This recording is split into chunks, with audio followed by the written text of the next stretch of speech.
సరిగ్గా ఛత్రపతి శివాజీ మహారాజ్ జయంతి ఫిబ్రవరి 19 రోజున ఢిల్లీలో తమ ప్రధాన కార్యాలయాన్ని ప్రారంభించనున్న ఆర్ఎస్ఎస్ మహాసంస్థ కేశవ్ కుంజ్ రాష్ట్రీయ స్వయం సేవక్ సంఘ్ నూతన కార్యాలయ భవనం New Delhi. At a time when the BJP is expanding not just politically but also ideologically in the country, its ideological fountainhead, the Rashtriya Swayam Sevak Sangh, considered amongst the largest organizations, cultural organizations in the world, specifically in India, is also opening a new chapter. We are in the new office of the RSS in Delhi, the newly opened office of the RSS, and it's huge. Spread across 4 acres, almost 5 lakh square feet. These 3 towers represent the new office of the RSS. It has around 300 rooms, and these are rooms for the visiting pracharaks, visiting Swayam Sevaks of the organization that is not just growing in its influence but also in its numbers and scale. These towers are called Sadhana, Prerna and Archana. There's also a small hospital that has been made for its people. There's in fact a library with 8,500 books that is also open for people. And if you look at this, RSS workers are telling us that the ethos of this place has not been altered. In fact, the Jhandewala Devi Mandir is still there, the saffron flags you see, and also the Hanuman temple, which existed since a long time, has also been reinstated. In fact, the Delhi office of the RSS came up in 1939, and it was named after Keshav Baliram Hedgewar, the founder of the RSS, somebody who started the organization in 1925 when the freedom struggle was speaking, and he came up with this idea of RSS. And in fact, this place is also called Keshav Kunj. In fact, the RSS has retained its old name. 75,000 people have contributed to building this new office of the RSS. In fact, it has been built to an outlay of 2.5 crore, and it is on the 19th of this month that the first official event of the RSS will be held here, with Mohan Bhagwat, the chief of the RSS, and Dattatreya Hosabole, the general secretary of the RSS, will be greeting and talking, engaging with the Swayam Sevaks of the RSS from Delhi.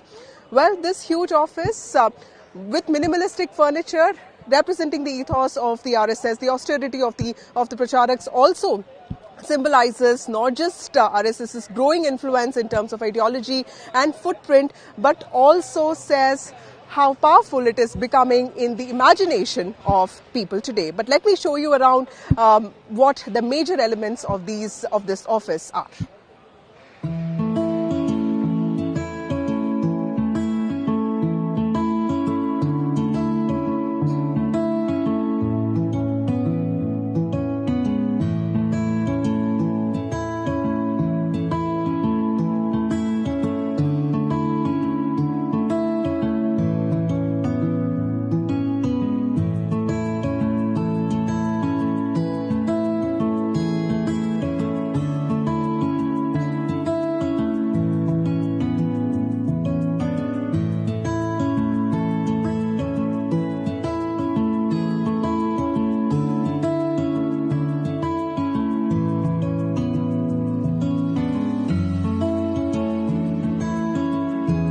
Well, the story of the RSS is often told in the form of speeches of its own leaders. We are in Ashok Singhal Sabhagar, which is an auditorium dedicated to the memory of Ashok Singhal, former chief of the VHP or the Vishwa Hindu Parishad, somebody who was pivotal in the Ram Janmabhoomi Andolan, or the agitation of the RSS, which in some ways was the reason why the Ram temple is a reality today.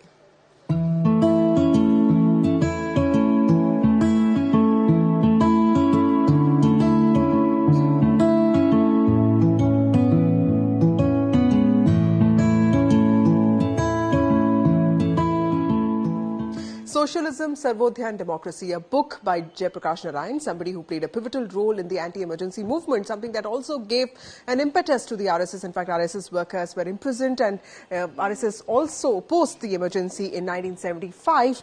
These books of Jayaprakash Narayan, actually form a huge collection in the library of the RSS's new building. 8,500 books are here, and in fact, one of the highlights of this library is also the collection on different religions, including Indic religions of the country. There's a whole section on Sikhism. There is also writings by Indian authors on Islam and Christianity, and there's also a specific section on how Jainism started in India, grew in India, and the kind of writings that Jainism has. In fact, if you look at the collection, there are also writings by Ambedkar.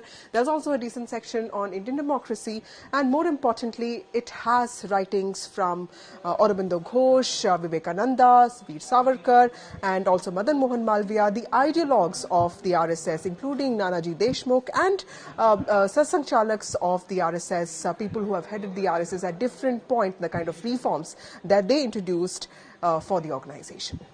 Well, the majestic building of the RSS, 3 towers spread across 4 acres, is also one way of the RSS trying to tell its story in the way it thinks it deserves.